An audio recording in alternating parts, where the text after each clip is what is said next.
topics and opinions expressed in the following show are solely those of the host and their guests and not those of W4CY Radio, its employees, or affiliates.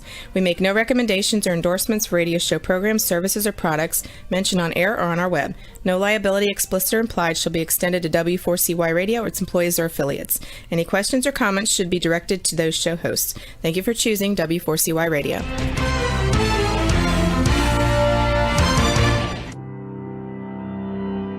Welcome to Leadership for Life with Gina Gardner on W4CY Radio and Talk4 TV. Join your host, who is a multiple #1 international best-selling author, motivational speaker, empowerment and transformational leadership coach and trainer. She's the founder of Genuinely Hyping You and has 30 years experience of helping people step into their genuine, authentic power. And now, here is Gina Gardner, your host of Leadership for Life.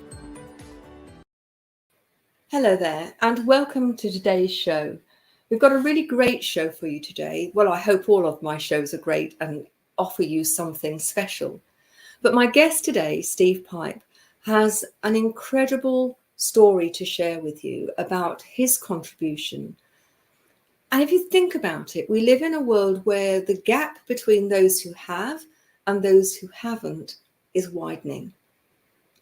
One of the things that makes such a difference is when people have a kindness of heart and a generosity that turns into action.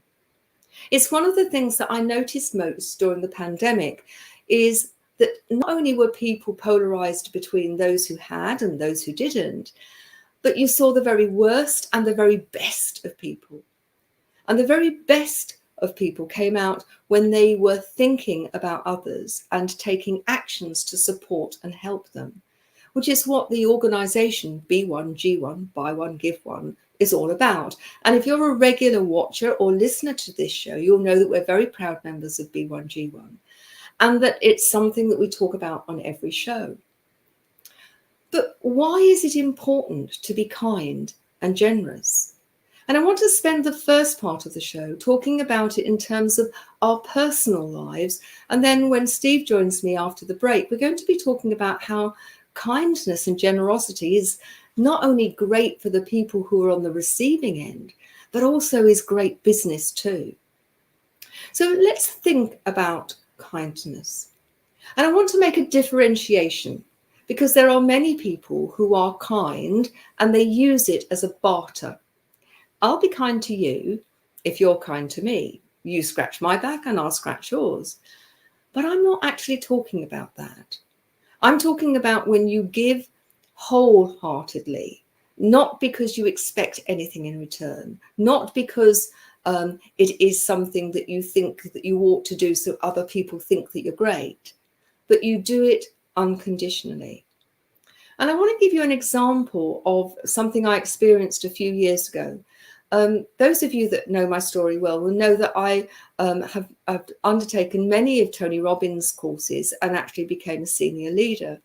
And one of the things that he started, firstly in America, but now it's worldwide, is the Basket Brigade, which is people would be gearing up for it at this time of year, ready for Christmas. But the original basket came to him on Thanksgiving when he was penniless.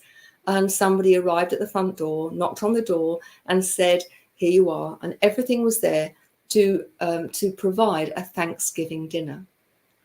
They didn't expect thanks. They just gave him that gift.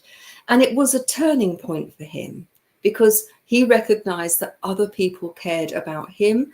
And that triggered something in him for him to start caring about him. So the Basket Brigade works it all the way through the year. People are working to raise sponsorship and to get all of the ingredients for a Christmas dinner. And when I first started doing it, it was in the East End of London, and we'd turn up at a school on a Saturday morning. All of the ingredients would be there, the turkey and the potatoes and the vegetables and a Christmas pudding and sweets for the children and crackers and so on. And we were on long trestle tables and we were giving our time to put these things together in a basket with a beautiful bow and a little note which just said, with love at Christmas. And then we were given a list of people to deliver these to, and we were given very, very clear instructions. that you simply knock on the door. As the door opens, you'd like to say, "This is for you with love," and then you go away. You don't, we were told, and in fact, the reality was that people tried to offer us money or something in return, but we were very clear. This is a gift for you. This is a gift for you. And the subtext of that is because you have value. We see you, we recognize you, and we believe that you have value. Now, the people on the receiving end, it was something very magical to watch their faces as they recognized. And these were people who had been nominated by social services or by schools, and they were in the poorest of areas. And you recognized that if they didn't receive this basket, they would not have a Christmas dinner. And if you think about it, there's 365 days of the year. This is just one day. But one day when people really, really considered someone else. I came away from that first time and subsequently every time with an incredible feeling that I had done something worthwhile because I'd given of myself and I had done that selflessly. Now, I already thought that I was a kind person, and I had always, I hoped, done things for other people because I wanted to help. That's who I am. But what it really taught me was this whole aspect of giving unconditionally and giving because it's the right thing to do. Now, I've worked with so many clients who've been depressed, who've been anxious, unhappy. And one of the strategies that I teach them is to do random acts of kindness. Now, they don't have to cost a lot of money or even any money. But, something like holding the door open for someone. You could argue that's common courtesy, but in some situations it's not. Letting somebody out into the traffic. Giving someone who is less fortunate than you something that makes them recognize that they are of value. So that could be, somebody's begging in the streets and you think, I don't want to give them money because I don't want it to go on drugs or alcohol, but going and getting them a cup of coffee and a sandwich and handing that to them. I've done that many times, and often they've got an animal and I'll get, some dog food as well, and their faces, as you just say, I thought you might be able to use this, smiled and just moved on. That act of really considering someone else is such precious treasure. It could be that that somebody's lonely and you pick up the phone and you give them a ring. Or that you've got a neighbour that you don't know that you think you're going to the shops and they've got 2 young children, it's not easy for them to get out, or they're elderly. And just knocking and saying, going to the shops, can I get you anything?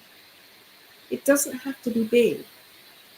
But one of the things that drew me to B1G1 was that it was an opportunity to give, and it was made affordable for everybody because, Steve will tell you all about that. But also that the projects that they have are not giving charity in the old sense of the world where, here you are, this is something I'm giving you. But for the most part, they were giving people tools and the opportunity to then learn how to help themselves. Education for children, for example, that's a prime example of something that will enable them to take themselves out of poverty. And we in the Western world, if you're watching this, the chances are that you are on the top few % of the world in terms of your material wealth. Do we not have a responsibility to help those people who, for no fault of their own, have been born into very different circumstances? That if we can demonstrate to those people that we care, not in a patronizing way, but in a way that gives them a leg up, surely that's good for them. And actually it's good for us too. Because what it does for us is it feeds our soul. It fills up our batteries. It gives us a sense of who we are. And when we do it, as I say, wholeheartedly, without expecting anything in return, then you get a very different feeling to that, I'll be kind to you if you're kind to me. But before we go into the break, the other area of kindness that I want to speak about is you hear so often people being unkind in the words that they use. Now that costs you nothing. But when you are overcritical, when you complain, when you are unkind to someone. I was talking to a client last night, a new client, and he's very distressed because of a divorce he's going through. But when we started the session, he said, I want to make her hurt. She's made me unhappy. I want to make her hurt more than me. And as I pointed out to him, that does more damage to him than it does to the person who's not actually around. It also has huge impact on his children who happen to live with him for half the week. When we speak words of kindness, we are not only giving that gift to someone else, but we are truly giving a gift to ourselves. So notice your patterns of speech. Notice your patterns of actions. And unkindness is often because you're not being thoughtful. Thoughtless acts can be very, very unkind.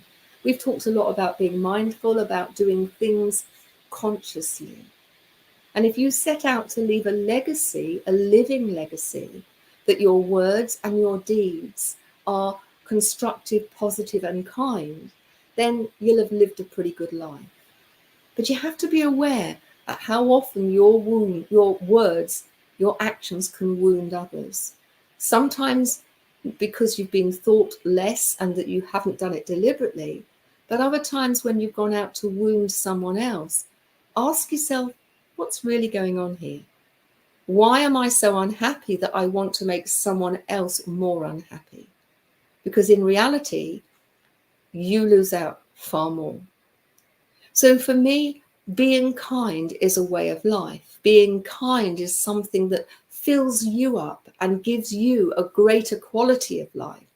And I would urge you all, don't wait till you die to leave a legacy. Leave a living legacy, moment by moment, in the words that you use and the actions that you take. And make sure that what you do is positive and constructive and kind. And of course, be kind to yourself. Not indulgent, but kind. We make up all of these stories. Comparatonitis, I think, is a worse virus than COVID when we compare ourselves to others. It's destructive. Being kind is learning to love who you are. And if you love who you are, you don't want to be unkind to other people. So we're going to come back after the break and we're going to talk to Steve Pipe, who is a guy who is a heart on legs. He has a track record of supporting and helping people in a vast variety of ways. He's truly inspirational. And I look forward to introducing him to you after the break.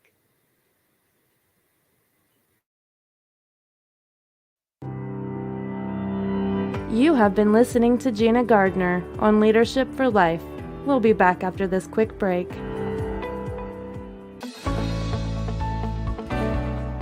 Want to get the best out of life personally and professionally? Are you ready to step into a life which excites and fulfills you?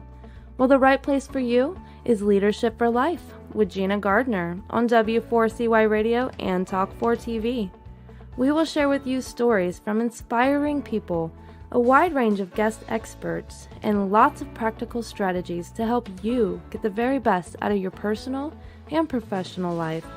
Leadership for Life is a radio and TV show focused on helping you live a happier, more successful, and fulfilling life. Join international best-selling author, motivational speaker, empowerment and transformational leadership coach and trainer, Gina Gardner, live every Thursday, 1 p.m. Eastern Time on W4CY Radio and Talk4 TV. Become the leader of your own life. Gina Gardner's #1 international best-selling book, Thriving Not Surviving, The 5 Secret Pathways to Happiness, Success, and Fulfillment, provides you with the foundational principles on which to become the best leader of your own life. It's available as an ebook, paperback, hardback, and as an audio from genuinely-you.com, or also from Amazon. Every one of the principles have been proven to work for the countless people who have used them, including the author. Now, let's put them to work for you. If you're ready to discover your true leadership life design, accelerate your journey with an invitation to join Gina for Leadership for Life VIP Day. Choose your journey of self-discovery where Gina will help you navigate your way to happiness, success, and fulfillment. To find out more, email gina@genuinely-u.com. Welcome back to Leadership for Life. Here is your host, Gina Gardner.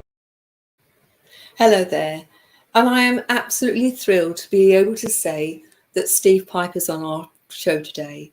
I've known him for some time, and he is the most impressive guy. Let me read you his bio. Steve Pipe grew his boutique consulting business from a spare bedroom to a team of 40 people.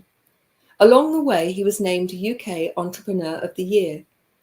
After 20 years of researching and discovering what works, he sold that business on reaching his 50th birthday, and in retirement is now giving away all of his time and intellectual property to help make the world a better place. His personal impact scorecard, and you'll remember that with B1G1, it's all measured in impacts, shows he's already made over 6 million impacts towards achieving the UN global goals. And he's inspired others to make a further 14 million impacts. We're just starting on our journey, but I hope that with your help, we will create an impact which is huge together. So without more ado, let me introduce Steve Pipe. Hi, Gina. Thank you for those wonderful words. I'm absolutely sure my mum and dad wouldn't recognize me, nor indeed anybody else in my family, but you are very, very kind. I think I'm very honest rather than kind. So Steve, I've given your bio, but I think it would be useful for people to have an understanding of how you've got to this place. How does a man, living in the UK, get to make 6 million impacts and actually be the person who facilitates, 14 million impacts on a charity that started out in the Middle East, or Far East rather. Yeah, Singapore actually is where it started. And just for everybody's clarity, I don't run that charity. I'm like you, Gina, a member of that community, someone who chooses to, as part of who I am, as part of living my values, use some incredible tools that charity has created that allows me to be the person that I want to be and make the kind of difference for my children, my grandchildren, all of our children and grandchildren, and people beyond that, and the planet and the environment and animals and everything else. So I'm 60 now, but as you said, I built the business and sold it to the management team at 50, helped them for a little while to finish off. But really, you said, how did I get there? It's a choice. I mean, the choice is, do you want to do more in your life, with your life, to create a legacy or not? And are you doing enough already? And you do that analysis and then make that choice. And I made that choice. And part of the analysis was I sat down and thought, well, if I looked at our bank account and our savings and things, and I thought, well, yeah, I could keep on trying to earn more money. That's what we all do. We call it the rat race, don't we? But actually, I don't think that's going to make me any happier than where I'm at now. If I'm careful with the savings and things that we have, we can make those last. I don't need to keep earning more money. And instead, what I want to do with my remaining days on this earth is something that creates a legacy, that throws some pebbles in the pond, that create ripples, that make the world a better place. And I want to be able to look my grandchildren, which I don't have any yet, but my figurative grandchildren, maybe your grandchildren, everybody's grandchildren, in the eye. And if they were to sit at my knee, like that famous poster from the First World War, where the little child looks up at Daddy and said, "What did you do during the Great War, Daddy?" Well, it's not a war, though maybe it is actually. Maybe it is, yeah. You could see it as perhaps one fighting against all these forces and all these factors which are making life so tough and the planet so damaged and so on. I want to be able to, when they ask me, what did you do? I want to be able to say, I did everything I could. I did more than I used to. I do more every single day, because to rely on other people to do it. And that's the excuse that most of us make. I can't do it now. Someone else do it. It's the government's job, or it's the Chinese's job, or whatever, or it's their fault, maybe, if not their job, But I'm not an activist. I'm an actionist. You will not find me out on streets waving placards, or here in the UK, blocking motorways. I respect people that choose to do that, but that's not what I choose to do. I don't think that's actually kind. To go back to your introduction, but I do absolutely believe that it's our responsibility to ourselves, to our fellow mankind alive today, including our families, and to all of those still to come. It's our responsibility to take the action that we can take. So I, for example, instead of joining a group of people protesting against carbon emissions, I sold my car, because that's a practical action. We still have one small car, but we had two cars, one of which mine was a big petrol guzzler. I now try and walk and use the bus, and occasionally have to use Carol's car. But I've done more than I was doing before. I've done what I can to take action, and I think that for me, it's that binary choice. Are you going to do enough? Because probably each of us, every single one of us, me included, are not yet doing enough. And I don't just mean about global warming. I mean all of these challenges: poverty, inequality, injustice, inhumanity, environmental damage, climate change, cruelty, you name it. There is a long list of things that problems that need tackling. And brilliantly, the United Nations has codified that. They created these 17, global goals for us that set out with crystal clarity the key challenges facing humanity, and give us a roadmap and a set of goals to achieve by 2030. Now, they set those back, as you know, Gina, in 2015. We're nearly 6 years down the line on that, and we are nowhere near as far down the line as we should be, which is because we aren't yet, each of us, doing enough. And so I think the choice today is, am I going to start doing enough, and at least more than I used to, about those things? I loved that expression, random acts of kindness. And I think there is a wonderful role for random acts of kindness. But actually, I'm even more excited about systematic acts of kindness. I think you're right. But I think there's a starting point. And, there's a lot just in that very small bit that I'd like to unpick before we move on. One of the things I think with the UN goals is how global goals is how few people know about them. It's staggering, isn't it? It is. And you would think that is something that we should all be aware of. And instead of some of the news that we get regurgitated over and over again about the negative things that are going on, talking about what the goals are and what we can do on a one human at a time basis, I think is really important. And I think there are many people who think this is too big. I can't make a difference, so they do nothing. Yeah. And I think, for many people, selling their car would be a step too far. But, how often could you leave the car in the drive in order to actually walk and get some exercise or cycle or whatever? And that's one of the reasons why I think B1G1 works so well, because it actually breaks it down to make it possible for everybody, every single one of us, and certainly every single business, which is what it's really designed for, Gina. And you are absolutely right. In fact, really one of the guiding principles of my entire career, before I sold the business and beyond, has been the recognition that if things are too difficult, we won't do them. Yes. And therefore, if we're ever going to actually tackle the difficult things, we've got to start with the easy stuff. If we don't start with the easy things, we're going to lose spirit, we're going to lose momentum, we're going to give up. And so, because if we start to try and do the big thing on day one, we're almost certainly going to end up failing and giving up.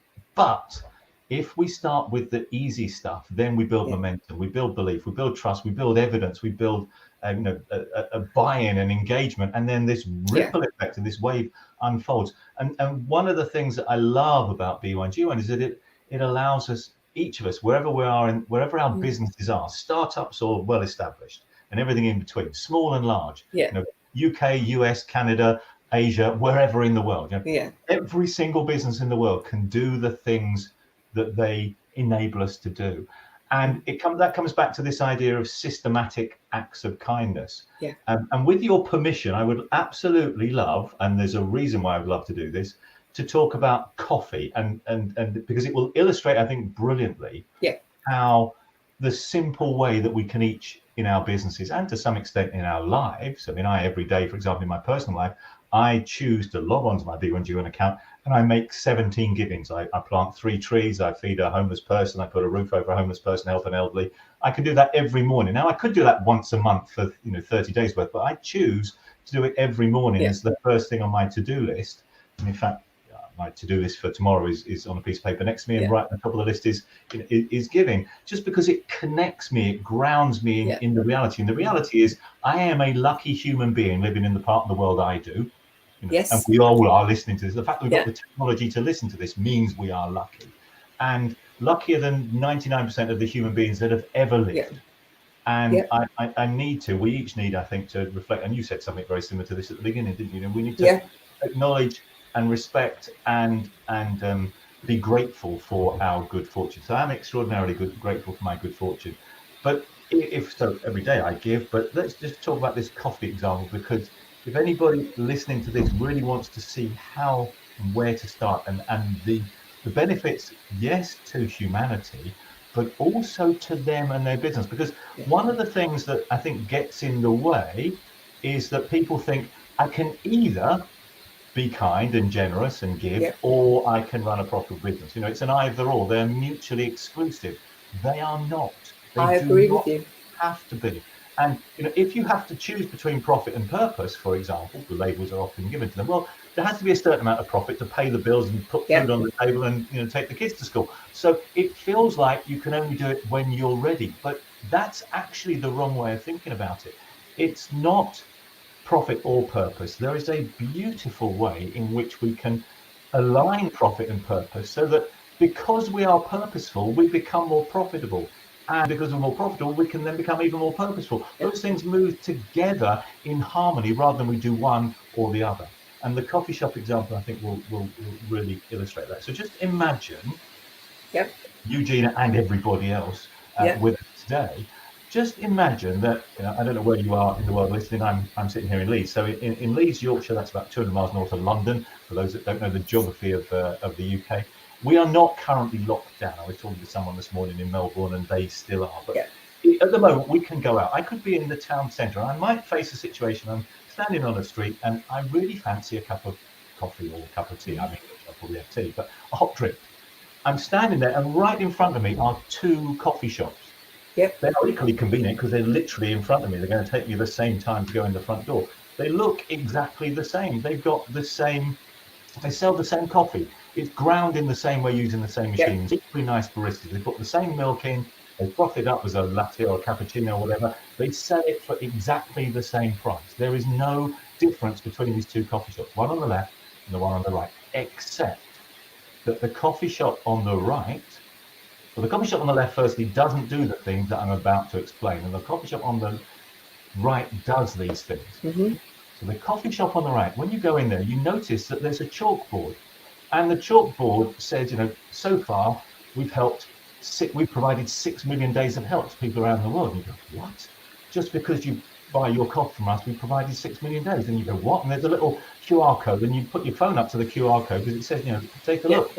And that zaps you through to their website. And they've got this impact statement on their website that shows exactly how and where they have made these 6 million differences. In fact, specifically, they have a little connection that says every time someone comes in and buys a cup of coffee, we provide clean water to a child in Africa. And that clean water not only means that they don't get ill from dirty water, but also it means that they don't spend their whole day bringing dirty water back to and from a distant well or puddle. And therefore they, often the young girl can't go to school because the youngest girl in the family has the water carrying duties. And so she's, doesn't go to school, doesn't get lifted up, and is stuck in poverty for the lack of clean water. But because you've gone into the coffee shop on the right and you bought a cup of coffee, that's unlocked a day's worth of water, which means there's a pump or a tap in the village, so they get clean water, they don't get ill, and she can go to school, and you have changed her life. And they've done this 6 million times because they've sold 6 million cups of coffee so far. And so you're now standing outside these 2 coffee shops. You can go in the one on the left, whether you're £3 or $3 or whatever the going price is, you just get your cup of coffee, as you do in most coffee shops. The one on the right, you get the identical cup of coffee for the identical amount of money, but you also change your life. Now, here's the question, and I usually, if I'm in front of a live audience, I was 2 weeks ago, my first live event, standing in front of a live audience for 2 years, because of COVID. There were 120 people in the room, and I physically get them up to stand on their feet and say, okay, now go and queue on the right or the left. Join the queue for the coffee shop, the one on the right or the one on the left. I promise you, and there's video that shows this, 119 people went in the queue on the right and one person went on the left. And the reason he went in the queue on the left was because the queue on the right was too big. So the point is, 120 of them would have done, if the queue wasn't so long, chosen to support the coffee shop on the right. Why? Because the coffee shop is doing the right thing. The coffee shop on the left is going to get left behind. It's not in tune with the needs of the time. But this isn't about coffee shops. This is just about any business. Coffee shop's just a metaphor. The point is, and there's a huge body of evidence that doesn't consist of people standing up and joining coffee shop queues that supports this. And the evidence is that when you do stuff that resonates with your customers, if you have purpose baked into the core of your business in as systematic acts of kindness, every cup of coffee results in a day of water. That's systematic. That's not random. That's not occasionally we give someone water. It's every single time. That's what your brand stands for. Then people support that. They want to be part of that. Just imagine the energy that the baristas have, knowing that every cup of coffee changes a life. Just imagine when people go back and talk about those two coffee shops. Which one are they going to talk about? Which one are they going to refer to? Where's the word of mouth advertising of it? It's obviously the coffee shop on the right, because they're doing the right thing. The coffee shop on the right is going to sell 119 cups of coffee to the people in that room 2 weeks ago, and one cup of coffee to the coffee shop on the left. Now you tell me, and we know the answer already, don't we? But which one of those is the most sensible commercial way to run your business, to be the equivalent of the coffee shop on the right? And there's this wonderful overlap. The coffee shop on the right is what, for me, hits the decision-making sweet spot. And the decision-making sweet spot is where something is both, where a decision to do something is both supported by the facts, the evidence, the data. Rationally, it's the right thing to do. I'm an accountant after all, so I want stuff to stack up with the evidence. Rationally, I should absolutely be running my business like the coffee shop on the right, because that one's going to sell more coffee or whatever else it is that I sell. Rationally, if I was an accountant advising those two, a coffee shop owner, and say, be like the one on the right, why on earth would you be like the one on the left? But then the second dimension to a decision is the rational dimension, is the emotional dimension. What does it feel like? Does it feel right? Well, you tell me. Which of those two coffee shops is going to put joy in your heart, spring in your step, a smile on your face, to own, to run, to tell your children and grandchildren that you started, or that you led, or that you moved to the next stage of its development? The one on the left has got nothing to say other than, we didn't sell much coffee, sorry, we didn't make much money, sorry kids, I didn't change the world, I couldn't pay for your education, blah blah blah blah. The one on the right, everything hangs together. There's this decision-making sweet spot where the rational reasons for doing it, the commercial reasons, the financial reasons, you sell more coffee, and the emotional reasons, it's the right thing to do as a human being, to live your legacy, in your words from before, which I love, to live your legacy. And you were ridiculously generous enough to call me a heart on legs. But every business can be a heart on legs. It's as simple as making that choice. Every single business listening to this has a choice, and it's a binary choice. Are we going to run our business, carry on running our business like the coffee shop on the left, or are we going to start from today, from now, running it like the coffee shop on the right? Now, just in case people, because I'm an accountant, and people go, yeah, but how much would it cost to do that, Steve? 1 cup of water, so 1 cup of coffee you sell for £3, $3, whatever the going price is. The day's worth of water costs less than 1 US cent. So they sell, 1 million cups of coffee, it's going to cost them $10,000. That's a coffee shop that has driven 1 million sales of coffee for $10,000, maybe over a 10-year period, or a 5-year period, or a 2-year period, who knows? It's tiny. And here's the interesting thing. When I then say to people, okay, so let's say that the coffee shop on the right put up its price by 1 cent to more than cover the cost of the water. So now you're standing outside the two coffee shops, and you can go in the one on the left and get the cheaper coffee for £3 or $3. Go in the one on the right, you can change your life, but it's going to cost you $3 and a cent. Would you switch? Would you now go into the one on the left? And every single person says, no, of course not. I'd still support the one on the right because it's doing the right thing. So the one on the right is getting all of those benefits, and it's not costing it a single penny, because the extra cost of providing the water is more than paid for by the extra slightly higher price. To me, that is genius. That's like the holy grail of business. It's also the holy grail for solving the world's problems. Because if every business was like the coffee shop on the right, just imagine how quickly we would solve poverty and inequality and tackle lack of access to water and education and plant trees. And just imagine how much better the world would be for all of us. And it starts with that binary choice. Am I going to do enough? Am I going to be like the coffee shop on the right? The answer is either yes or no. And if people don't actually make a decision, they've chosen no. That's the default position. That's where we are now. I think you make a very, very strong argument, and certainly you're so passionate about what you do. I think there are lots of things that made me decide to belong to B1G1, all of those things that you've talked about. But there were other issues that I thought were B1G1 scores. We hear so much about corruption and about giving money and huge wages going to CEOs of charities who are creaming off your hard-earned money. And the fact that B1G1 raises the money to run itself as a separate thing, and that the projects are carefully vetted, and that that the money is going to go to do what it is that it says on the tin, for me gave me a huge reassurance that actually I was going to be involved in something that was not only going to do the right thing, but was going to do that with integrity, and was going to do that in a really structured way that was sustainable.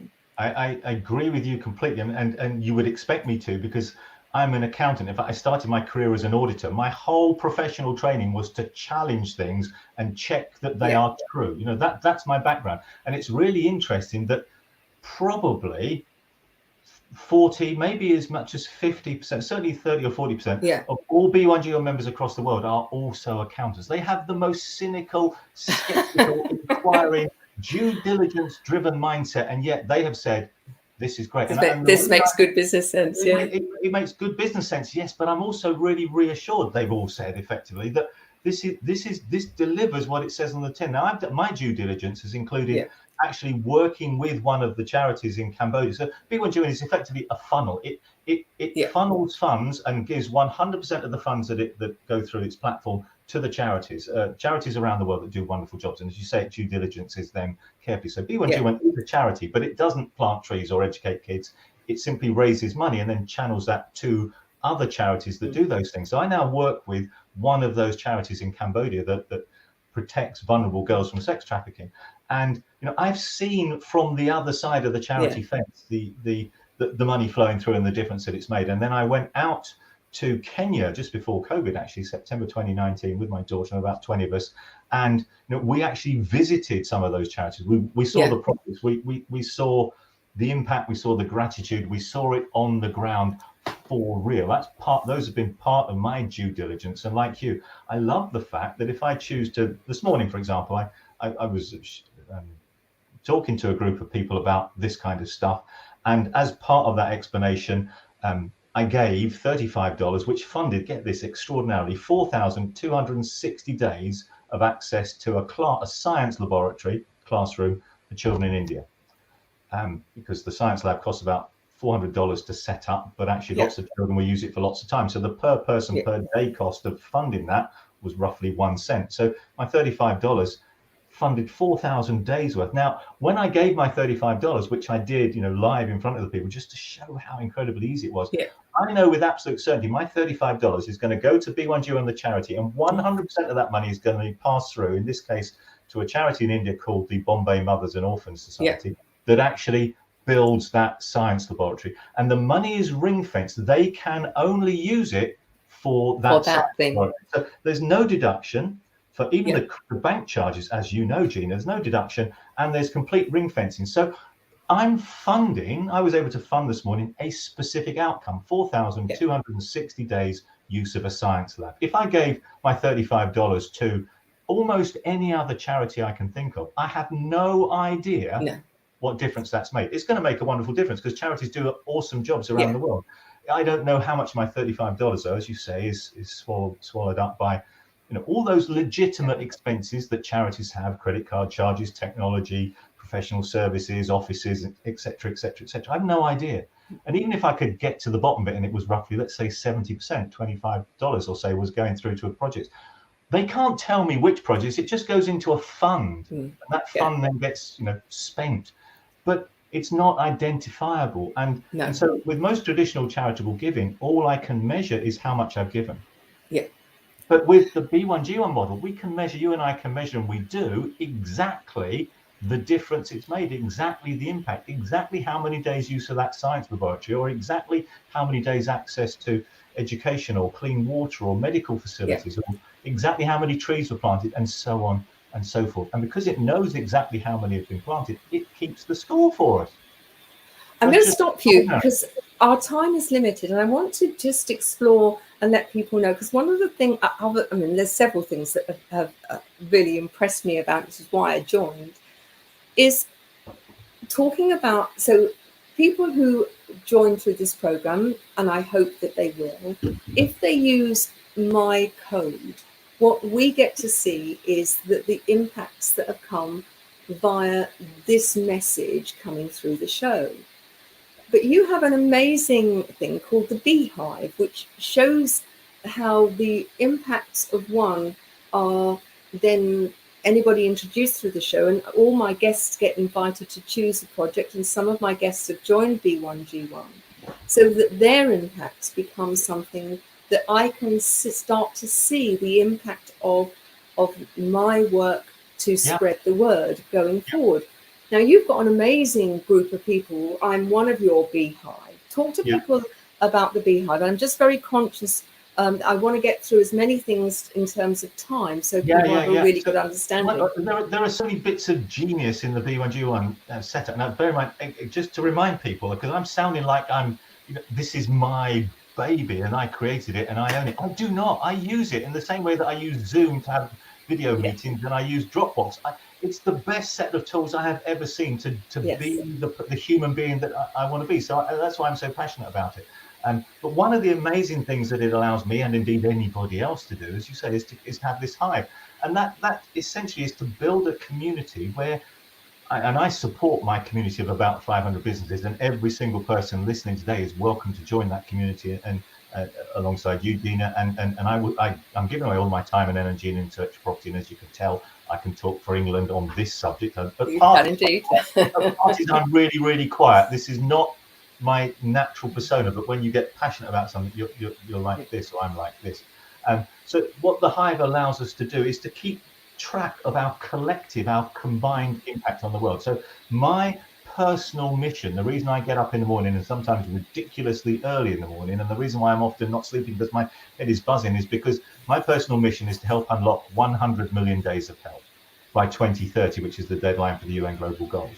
And because of the B1G1 measurement system, I know exactly where we're at. As of this morning, we were at 22.4 million days of help provided, because it just basically the 500 people that are on this journey with me, businesses, and being on this journey with me just means that, I like what you're talking about, Steve. I'd like to do it, in the same sort of way, and then I will support them as I try to with you, Gina. And collectively, our impacts add up to 10 or 11 million this year and 22 million in total, because obviously we're gathering momentum and as we need to in order to reach those targets. And by 2030, I will be at that point 71, and at that point I may actually retire. No, I'll be. I don't see it myself. But who knows? I might be like run and never retire. I'm much closer to that age than you, and I have to say I have no intention of when you do things that you love, it's not work anyway, is it, Gina? So and when you do things that matter, that you love, that fill your heart with joy, that you can see a demonstrable, measurable difference happening, then you almost never want to stop. But I'm certainly already spending more time with my family and kids and wife in particular. Great. I've got to stop you because I've got limited time. I want you to talk to our viewers and listeners about the two books. Yeah. Well, if those of you that can see, you can see one of them over my shoulder, but it doesn't matter whether you can see or not. That coffee shop example is really the starting point for a very simple step-by-step process that I've created. It's in a book called Our Time to Rise. There's a website called ourtimetorise.global where you can download the book for free. It's on Amazon for $45. Please, please, please don't buy it. I actually don't want to sell a single copy. You just have to have your book on Amazon. But we want to give away 1 million copies. Our objective is to give away 1 million copies of that book, because what that book does is it sets out in step-by-step detail exactly how you can be like the coffee shop on the right. You can build those, take your values and build them into your business in a very simple, it's a workbook. It's not War and Peace. It's a short book, 80 pages.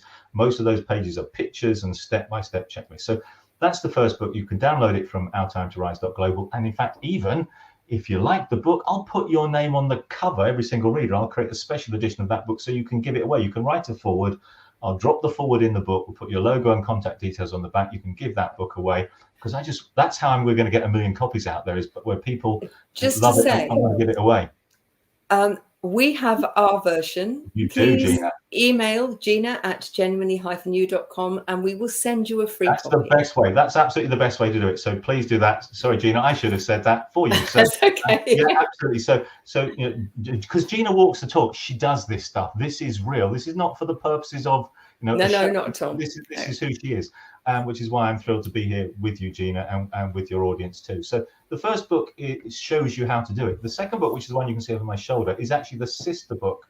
And it's called The World's Most Inspiring Businesses. And what that's full of are stories of businesses doing this stuff. So I told you the story of a coffee shop, but in there are, you know, hundreds and hundreds of examples of businesses that are actually doing this and linking through to, so you can see the difference that they have made. Now, collectively, I think currently there are just over 70, the book is still being added to, but in its current form, there are 70 something businesses in it. And when I last looked at the score, I think we're at 25 million days of help provided by those 70 or so businesses. And many of those businesses are very small. I mean, my business now is me sitting at home here in Leeds, working from my study, and we've got 6 million days of help, because I've been doing it for 11 years and I've built it into absolutely everything I do. So there are two books. They're there as resources and opportunities. They're resources because they'll show you how, and they're opportunities because actually you can get your name on the book. You can feature in The World's Most Inspiring Businesses. If you do this stuff, I'll put you in the book, and then you can use that to promote your business as well. So this adds to the coffee shop on the right effect, where it's the right thing to do rationally and it's the right thing to do emotionally. And why would anybody not do it? Well, what we've done today is we've used your interview to take over the whole show, and we've literally got a minute and a half left. So please tell people where they can find you, contact you. It'd be really great if you mentioned that the contact has come through this show, because I'm really keen to see how big a spread we can create through the auspices of this show. So Steve, where can people meet you? Well, the easiest way is for people to reach out to me via my email address. So steve@stevepipe.com, and hopefully you can see it on the screen now. Steve@Steve. So my surname is Pipe, P-I-P-E. Steve Pipe is one of those domains I could easily get because there aren't many people called Pipe. There is no R at the end. It's not Piper, which is what people usually think. So steve@stevepipe.com or ourtimetorise.global, which we showed you before, or you'll find me on LinkedIn and Facebook. And because my name's unusual, I'm actually quite easy to find. I would absolutely love to help each and every one of you. I'd love to have a one-to-one or a small group conversation with anybody at any time who wants to build this kind of thinking into their business, or even just wants to explore the possibility of building it into their business. I'll help you for free. Steve, thank you. You know that your passion comes through, and it's something that I feel so strongly about. We've had Masami on the show, we've had yourself, and we will continue to be supporters of B1G1. What I would say to you, thank you very much for watching and listening. Remember that everybody who watches or downloads, we automatically will then donate impact to B1G1. And if you're a business owner and you're thinking of doing it, please don't hesitate, because it makes great sense at every level. But what I'd like to leave you with is choose from today that being kind and generous and thoughtful to yourself and others, make that who you are. Because when we each engage in acts of kindness, we make this world a better place. And you're not too small to make a difference. You'll have heard me say that, if you think you're too small to make a difference, think about sleeping in the room with a mosquito at night and know that little things can make a huge difference. Part of being the leader of your own life is to lead with integrity, compassion, and with courage. And I ask every one of you to do that, to be kind and to spread the kindness around. So Steve, thanks very much. And to all of you listening, please do get involved with B1G1. Take care now and be the leader of your own life.